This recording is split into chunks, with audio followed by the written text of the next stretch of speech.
Welcome to Storytime. Enjoy with me.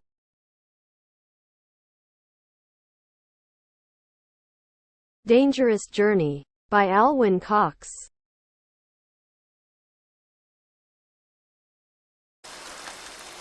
Joe and Pedro carried the boat. Manuel and Leon walked behind them. Manuel held the boat. Joe and Pedro climbed in. The rushing water took the boat into the middle of the river. The boat crossed to the other side. It came near the bridge. Joe held on. Pedro climbed out of the boat. Pedro tied the rope to a piece of the bridge. Pedro stayed on the far side of the river. Joe pulled hard on the rope, and the boat slowly came back to Leon and Manuel. "You get in now, Manuel," said Leon. "I'm going last." "No, you're not," Manuel replied. "Your arm is broken. You can't get into the boat alone. You need help. I'll help you." "Manuel is right," said Joe. "You need help, Leon." Manuel helped Leon into the boat.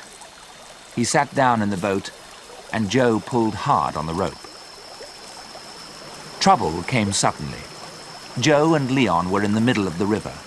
Leon saw the tree first. The rushing water was pulling it down the river. "Look out!" Leon shouted. Joe looked round. At that moment, the branches of the tree hit the boat. Joe held on to the rope. His feet slipped, and the boat moved away from him. "Hold on to the rope!"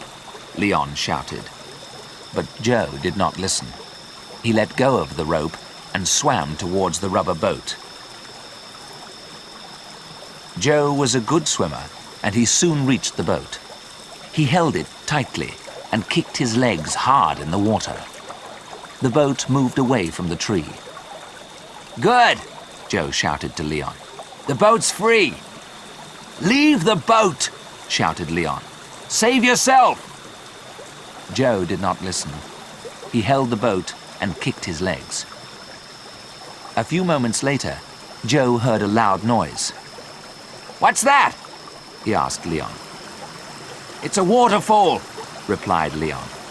"The water will pull the boat over. Leave the boat! Save yourself!" "Look!" shouted Joe. "There's a rock in front of us. We must reach it." "Don't be a fool," said Leon.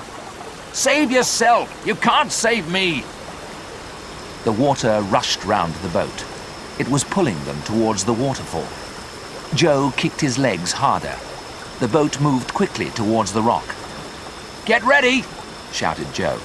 "Jump for the rock!" Leon was ready. The boat came near the rock, and Leon jumped. Joe let go of the boat and swam to the rock. The two men lay on the rock. For a few minutes, they did not say anything. Then Leon turned and smiled at Joe. Joe had saved his life. "We're not safe yet," Joe shouted. "The rain has stopped, but the water is still rising. It'll cover the rock in an hour or two." Joe was right. There was water all round the two men. In front of them, the water dropped over the waterfall. Behind them, there was the broken bridge. "We must get help," said Leon. "But how?" "Pedro," replied Joe. "He can help us. He's got the radio."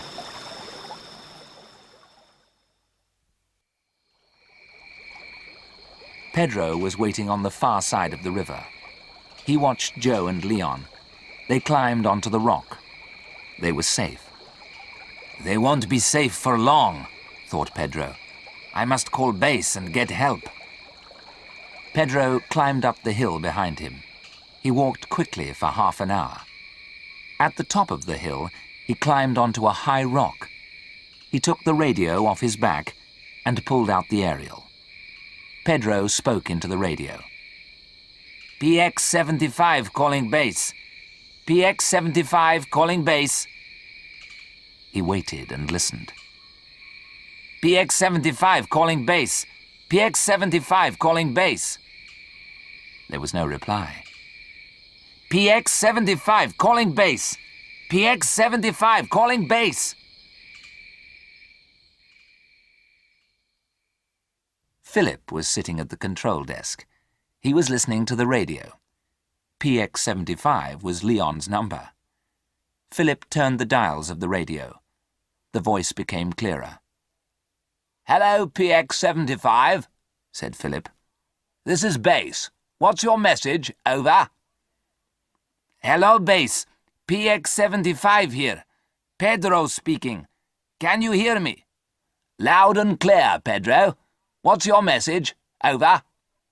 "We're in trouble," said Pedro. "The bridge over the River Sandano is broken.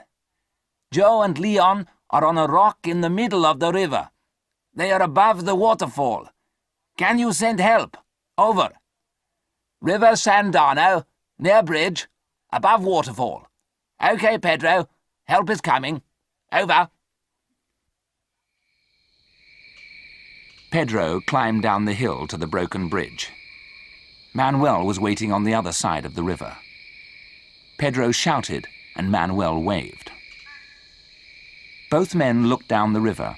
The water was rising fast, and the rock looked very small now. On the rock, Joe was holding Leon in his arms. Leon's arm was covered in blood.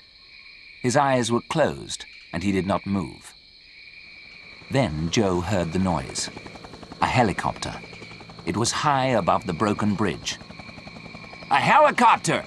Joe shouted. "Leon, look!" But Leon's eyes were closed, and he said nothing. The helicopter was soon over the rock. A rope was lowered, and Joe held it. Then he tied it round Leon.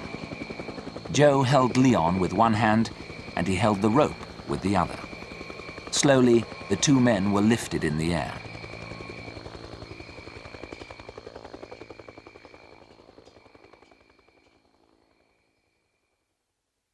Leon woke up slowly. He was still half asleep. "Where am I?" he asked.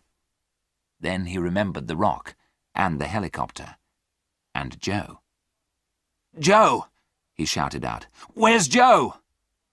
"Don't worry," said a voice. "I'm not dead yet." Leon opened his eyes fully and saw Joe. Joe was smiling. Pedro and Manuel were standing next to him. The four men were in a hut at base. Leon was lying in bed, and his arm was in plaster. "You'll feel better in a few days, Leon," said Joe. "I feel better now," said Leon, "but I need a drink." "Water?" asked Manuel. "No, not water," replied Leon. "I don't want to see water again, not for a long time." And they all laughed.